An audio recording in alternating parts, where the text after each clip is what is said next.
তুমি অনেক দেরিতে বুঝবে আমি হারিয়ে যাওয়া মানেই শুধু একজন মানুষকে হারানো নয়, তুমি হারিয়েছো সেই হৃদয়টাকে যে নিঃস্বার্থভাবে তোমার পাশে ছিল, যে চোখে শুধু তোমাকেই দেখত, যে মন তোমার প্রতিটি না বলা কথাও বোঝার চেষ্টা করত। একদিন হঠাৎ খুব মনে পড়বে আমাদের সেই সব দিন যখন আমি ছিলাম। তখন হয়তো তোমার বুকের ভিতর এক অদ্ভুত শূন্যতা বাঁধবে, কিন্তু আমি তখন থাকবো না। আমি চলে যাওয়ার পর তুমি টের পাবে এই স্বার্থপর দুনিয়ায় নিখুঁত ভালোবাসা আসলে কতটা দুর্লভ।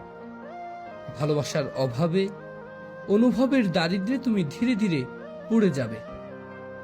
আমি যখন তোমার চারপাশে ছিলাম তুমি বুঝে ওঠোনি আমার গুরুত্ব, অথচ আমি হারিয়ে গেলে হয়তো একদিন বাতাসের হঠাৎ নিঃশ্বাসে, মেঘের বিষণ্ণতায়, নদীর একাকিত্বে বা পাহাড়ের বিষণ্ণতায় তুমি আমাকে খুঁজে পাবে।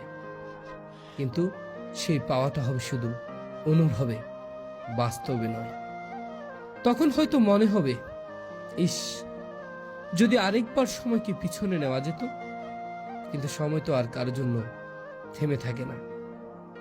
মানুষ যখন চুপচাপ সরে যায় তখন সে আর আগের মতো ফিরে না। তুমিও একদিন বুঝবে ঠিকই, খুঁজবেও ঠিকই, কিন্তু আমি আর ফিরব না।